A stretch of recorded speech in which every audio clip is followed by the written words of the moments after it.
आज हम आपको एक ऐसे ही शहर के बारे में बताएंगे जिसका उल्लेख रामायण और महाभारत काल के दौरान भी देखने को मिलता है। इस जगह को रावण के ससुराल के रूप में जाना जाता है और यहाँ पर एक ऐसा गांव है जहाँ 165 सालों से दशहरा नहीं मनाया जा रहा है। और एक ऐसी भी जगह है जहाँ रावण के पुतले को पहले शराब का भोग लगाया जाता है। एक ऐसी जगह जहाँ बनाई जाती है कैची। पहली बार दिल्ली चलो का नारा इसी जगह से दिया गया था। और इस शहर में एक ऐसी भूतिया हवेली है जो भारत की सबसे डरावनी जगहों में गिनी जाती है। ये शहर अपने स्पोर्ट्स इंडस्ट्री और सर्राफा बाजार के लिए भी काफी प्रसिद्ध है। कई महान हस्तियों का ताल्लुक इस शहर से रहा है और महात्मा गांधी जी का भी इस शहर से विशेष लगाव था। यहाँ पर घूमने लायक भी ढेरों स्थान है जहाँ हर साल लाखों पर्यटक आते हैं। दोस्तों, ये शहर कोई और नहीं बल्कि है उत्तर प्रदेश के एक प्रमुख शहर मेरठ। तो चलिए चलते हैं मेरठ की सफर पर। वर्तमान समय में मेरठ जिले की कुल जनसंख्या 34 लाख के आसपास है, तो वहीं मेरठ सिटी की जनसंख्या 17,68,000 के आसपास। मेरठ में करीब 61% लोग हिंदू धर्म का पालन करते हैं, तो वहीं 36% आबादी के साथ इस्लाम यहाँ का दूसरा सबसे बड़ा धर्म है। इसके अलावा बौद्ध, जैन, सिख और ईसाई धर्म के लोग भी मेरठ में रहते हैं। सम्राट अशोक के मौर्य अंपायर के दौरान मेरठ में बौद्ध धर्म का भी काफी प्रभाव देखने को मिला। मेरठ आज दिल्ली NCR का हिस्सा है। जानकारी के लिए बता दें कि मेरठ जिले के अंतर्गत ही मेरठ शहर आता है और इस जिले के अंदर अन्य कई शहर भी आते हैं। मेरठ के आसपास मुजफ्फरनगर, गाजियाबाद,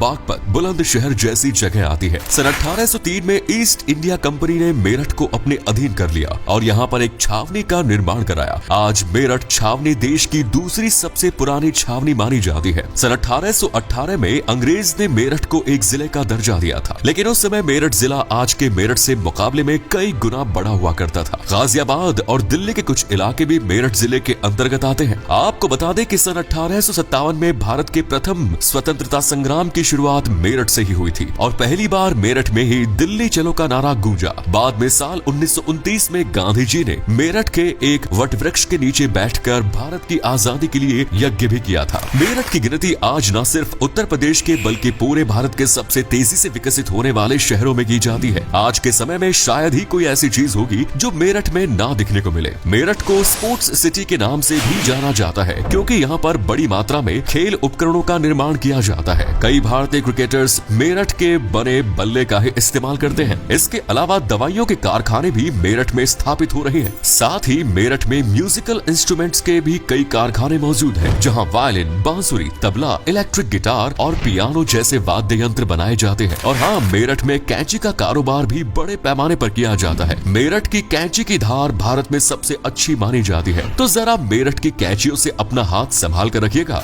बिजनेस के अलावा आज के समय में मेरठ उत्तर प्रदेश के एक प्रमुख एजुकेशन हब के रूप में भी जाना जाता है। मेरठ का लिटरेसी रेट है 75% के आसपास, जिसमें आए दिन तेजी से वृद्धि हो रही है। चौधरी चरण सिंह यूनिवर्सिटी, सरदार वल्लभ भाई पटेल एग्रीकल्चर और technology university, Swami Vivekananda Subharti university और IIMT यूनिवर्सिटी मेरठ के प्रमुख विश्वविद्यालय हैं। दोस्तों, मेरठ का जिक्र कई पौराणिक ग्रंथों और वेदों में देखने को मिलता है। इस स्थान को रावण के ससुराल के रूप में जाना जाता है। ऐसा इसलिए क्योंकि रावण के ससुर और मंदोदरी के पिता मायासुर ने इस नगर को बसाया था और उस समय इस जगह का नाम माया राष्ट्र रखा गया। लेकिन समय के साथ नाम में परिवर्तन हुआ और इसका नाम मेरठ पड़ गया। वहीं मेरठ और हस्तिनापुर में कई अवशेष प्राप्त हो चुके हैं, जिससे पता चलता है कि हजारों साल पहले से लोग यहाँ पर रह रहे हैं। 100 कौरवों का जन्म भी इसी जगह पर हुआ था और शायद इसीलिए आज भी यहाँ पर कर्ण मंदिर और द्रौपदी घाट बने हुए हैं। इतना ही नहीं, मेरठ से कुछ ही दूरी पर बरनावा नाम की एक जगह है जहाँ महाभारत काल में 5 पांडवों को मारने के लिए कौरवों ने लाक्षागृह का निर्माण कराया था। मेरठ नगर कुषाण साम्राज्य का भी हिस्सा रहा है।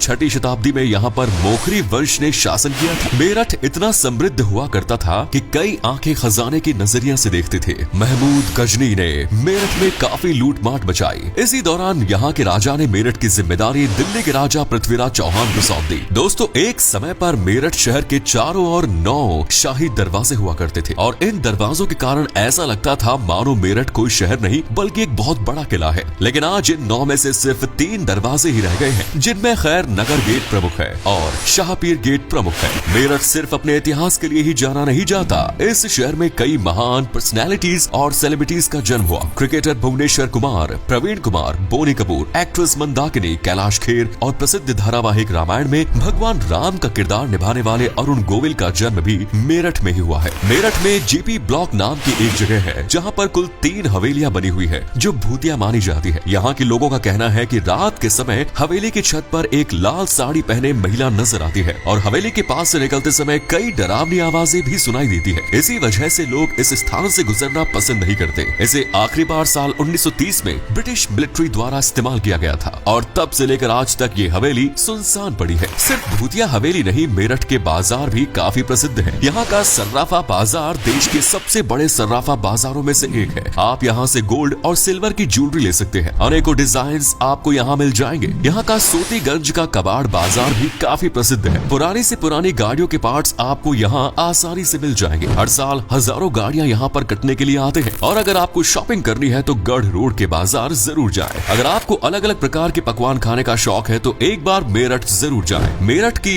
नान खटाई पूरे देश में मशहूर है और साथ ही यहाँ का गजक, ये एक मिठाई है जिसे आप जितना भी क्यों ना खाएं मन नहीं भरेगा। इसके अलावा लस्सी, चाट, कचौड़ी, छोले भटूरे, गोलगप्पे, पूरी, आलू और रबड़ी फालूदा का स्वाद भी आप चखना बिल्कुल न भूलें। त्योहारों की बात की जाए तो मेरठ के भैंसाली मैदान में रावण दहन का कार्यक्रम का आयोजन हर साल किया जाता है। लेकिन यहाँ पर खास बात यह है कि रावण का पुतला बिना शराब का भोग लगाए खड़ा नहीं होता। सबसे पहले रावण के पुतले के मुंह में शराब की बूंदें डाली जाती है और पूरे शरीर पर शराब का छिड़काव किया जाता है। उसके बाद ही ये पुतला खड़ा हो पाता है। बिना शराब पिलाए कई बार पुतला खड़ा करने की कोशिश की जा चुकी है, लेकिन हर बार नाकामी हाथ लगी है। आपको बता दें कि रावण को मेरठ का जवाई राजा भी माना जाता है। वहीं मेरठ में एक ऐसी भी जगह है जहाँ पिछले 165 सालों से दशहरा का आयोजन नहीं किया जा रहा। यहाँ के गगोल गाँव में 1857 की क्रांति के बाद ब्रिटिशर्स ने कई भारतीय सैनिकों को दशहरे के दिन फांसी की सजा दी थी, जिसके बाद से यहाँ पर दशहरा का त्योहार मनाया ही नहीं जाता। मेरठ का